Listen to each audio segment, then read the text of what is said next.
Attending Holloway University, I never expected my biology major to lead to anything more terrifying than a difficult exam. My name is Sam, and this is the story of how a late-night experiment in the old science building turned into a nightmare that I still struggle to believe really happened. The building, Crawford Hall, had a reputation. Built in the early 1900s, it was the oldest structure on campus. Its stone walls and creaky wooden floors held decades of history, and as the years passed, stories of hauntings became campus legend. I never paid much attention to the rumors. I was focused on my studies and determined to succeed. One evening, my lab partner Rachel and I stayed late to finish a project. The building was almost deserted, the only sound the hum of fluorescent lights and the occasional groan of the ancient pipes. The rest of our classmates had left hours earlier, and we were determined to complete our work before the deadline. We were working in one of the older labs on the third floor, a room filled with dusty equipment and the lingering scent of chemicals. As we meticulously recorded our data, I couldn't shake the feeling of being watched. I glanced around but saw nothing out of the ordinary. "Do you feel that?" Rachel asked, her voice barely above a whisper. "Feel what?" I replied, trying to sound casual. "It's freezing in here," she said, rubbing her arms. "And I don't know. It just feels off." I nodded, admitting to myself that the temperature had dropped significantly. We shrugged it off as an issue with the old heating system and continued our work. An hour later, as we were analyzing our samples, the lights flickered. We paused, waiting for them to stabilize. Instead, they went out completely, plunging us into darkness. "Great," I muttered, fumbling for my phone to use as a flashlight. Rachel did the same, and soon we had a dim light to navigate by. We decided to take a break and head to the hallway to see if the outage was building-wide or just in our lab. As we stepped into the corridor, I felt a cold draft and heard a faint whispering sound. I turned to Rachel, but she hadn't seemed to notice. We made our way to the stairwell, but as we reached it, we heard a loud bang from the floor below. We froze, our hearts racing. "Maybe it's just the janitor," Rachel suggested, though her voice lacked conviction. "Yeah, maybe," I agreed, though I wasn't convinced either. We descended the stairs cautiously, the sound of our footsteps echoing in the empty building. When we reached the second floor, the whispering grew louder.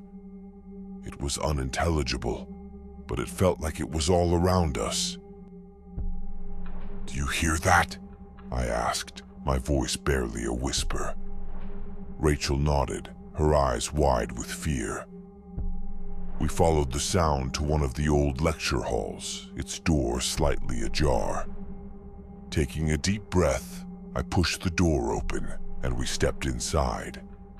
The room was empty, but the temperature dropped even further, and the whispering grew more intense. Suddenly, the door slammed shut behind us, and the lights flickered back on, casting eerie shadows on the walls. "Sam, what's happening?" Rachel asked, her voice trembling. "I don't know," I replied, trying to stay calm. "But we need to get out of here." We turned back to the door, but it wouldn't budge. It felt as though an unseen force was holding it shut. Panic set in, and we began pounding on the door, shouting for help. The whispering grew louder, almost deafening, and the shadows on the walls seemed to move and writhe. Just as we were about to give up hope, the door flew open, and we stumbled into the hallway. The whispering ceased, and the temperature returned to normal. We didn't waste any time questioning our luck and bolted down the stairs, desperate to escape the building. As we reached the ground floor, we encountered Mr. Thompson, the janitor, who looked at us with concern. "What are you two doing here so late?" he asked. "We were finishing a project," Rachel explained, her voice still shaky. "But something happened upstairs." Mr. Thompson's expression grew serious. "You shouldn't be here after dark. Crawford Hall has a history. There have been incidents."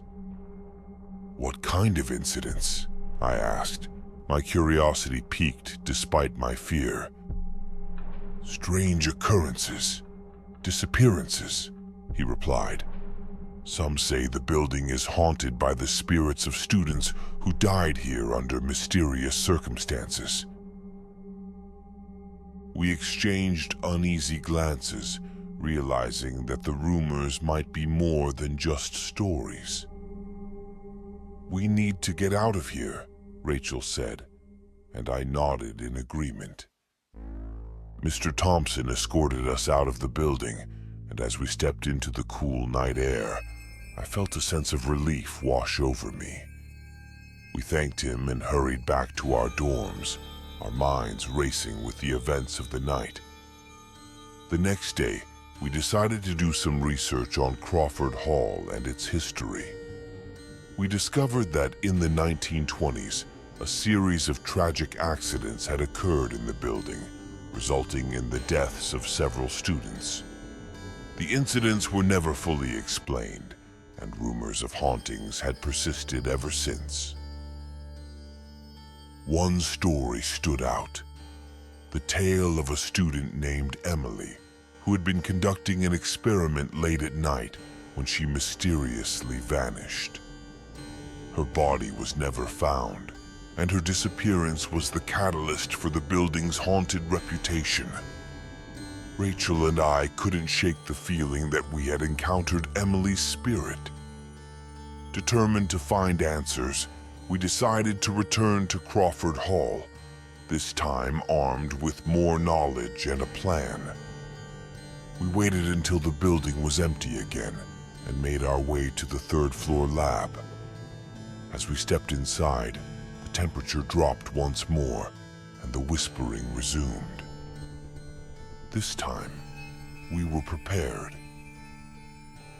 We set up a voice recorder and began asking questions, hoping to make contact with Emily. "Emily, if you're here, we want to help you," Rachel said, her voice steady despite the fear in her eyes. For a moment, there was only silence. Then, the whispering grew louder, and the shadows on the walls began to move. "Help me," a faint voice replied, sending chills down my spine. "We're here to help," I said. "What happened to you?" The whispering intensified, and the voice grew clearer. "Trapped. Experiment went wrong." I felt a pang of sympathy for the lost spirit. "How can we help you?" There was a pause, and then the voice replied, "Find the journal." Rachel and I exchanged glances. We had read about Emily's journal, which was rumored to contain details of her experiments and her final moments. According to the legend, it had been hidden somewhere in the building.